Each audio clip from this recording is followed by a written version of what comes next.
Alright, so it's patch day. We have our patch notes, so I'm just gonna really quickly go through them.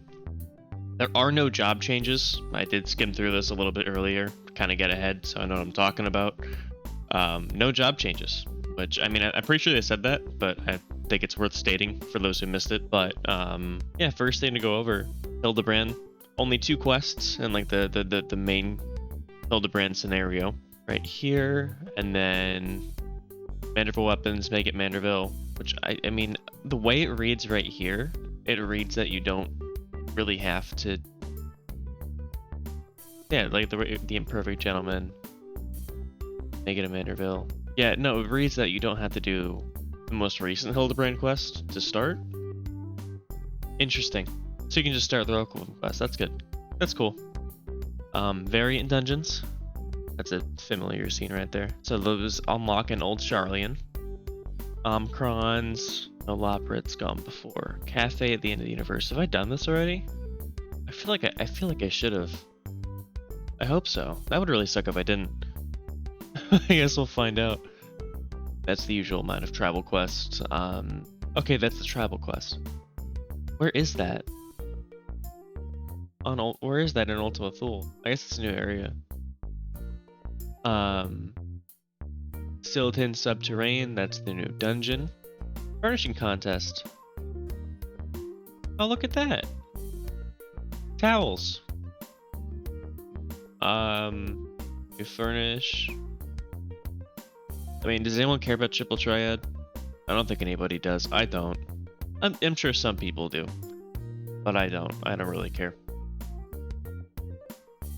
A log message will not be displayed when trying to leave the island sanctuary releasing to finder. Interesting. New emote. I like this emote.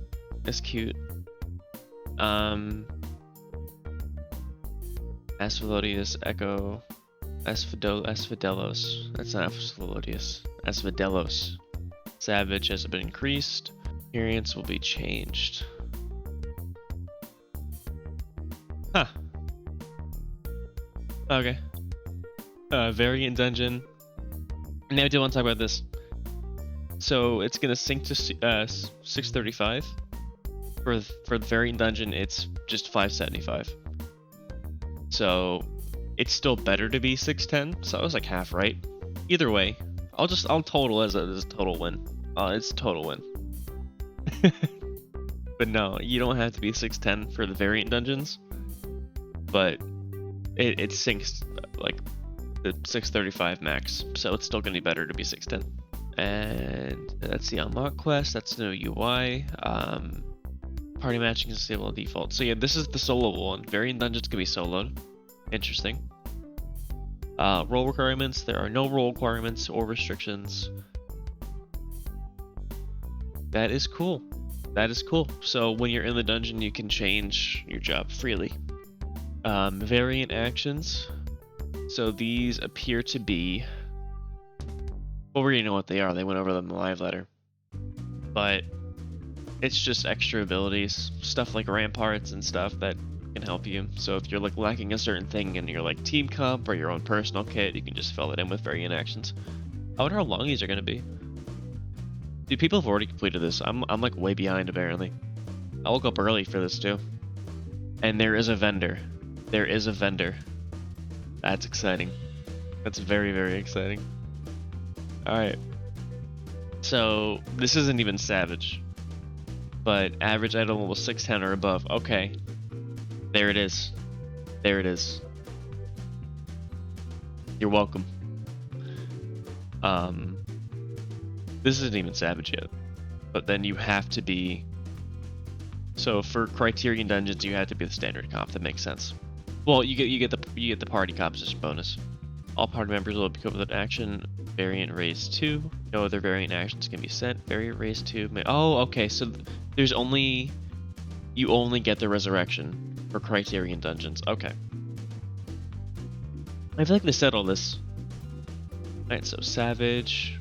Of course, you have to complete the other the other 2 first. Again, same thing. Party composition bonus. And then there's no variant actions at all in this one. In the event all party members are incapacitated, all progress will be reset and party must begin from the start of the instance. Sewer Dweller, that is the, I guess that's the thing that's your timer basically, and I'm sure there'll be a thing in the UI. After a certain amount of time passes, first engaging enemies in the Criterion Dungeon, all enemies will be granted Sewer Dweller effect, greatly increasing damage dealt while also reducing damage taken. The time until Sewer Dweller is applied will be reset should all party members be incapacitated. Okay. So you don't have to like leave the instance, that's nice. And again, it's the same vendor. Cool beans. In certain PvP duties, it was possible for players to interact with and take control of certain devices with little risk via the effect of Guardian used by Paladin. This was used as an unintended use of the action. Guardians will no longer have an effect on targets interacting with an object. A log message will not be displayed when registration for Crystalline Conflict is cancelled due to arena changes. Huh. There wasn't a message before? They just like put, oh, that's kind of funny. The Noir outfit, there's no, like, I don't know how to get it yet. I don't think they show you how to get items. New recipes, gathering points have been added, items and add-on gathering points, fishing holes have been added, new fish have been added. They also changed the name of a fishing hole in Ultima Thule, a boat of the, there we go. Longer distance than made to Lost Spring Regret, an abode of fishing holes. The level of fishing holes are reduced from 90 to 84, so you can use them. So if you're a fisher, you can use the, as long as you're 84, you can use the Ultima Thule ones for your tribal quests. But you can't get the maps anymore. New mounts, so they're just gonna show off the jellyfish spear. You know about this one, that's a tribe one. I don't know where that lizard's from, but I want it. Looks chubby. And then we have that. Interesting. Achievements titles, adventure plate and portrait elements. Oh, that's the new emote. Okay, that makes sense. I think this is about it. A log message will not be displayed if you have not used the world visit or data center travel systems and do not log into your home world for a prolonged time. Serves a reminder of free company masters to periodically log into your home world. This free company ownership will automatically transfer to another free company member in the event the owner does not log into their home world in 35 days. That's cool. Yeah, I don't really want to go through all the issues. There's not a ton of new information. These are pretty unexciting patch notes. Yeah, it does not warrant 10 minutes. there's like, yeah. I'm pretty sure they said there'd be no job changes. There's nothing like really surprising here. Yeah. But with that being said, I should be going live in just a few minutes. Gonna be attempting to get through as much of the patch as I can, so if you're interested, maybe consider liking the video, subscribing to the channel. Would really help me out a lot. And good luck in the new patch, everybody.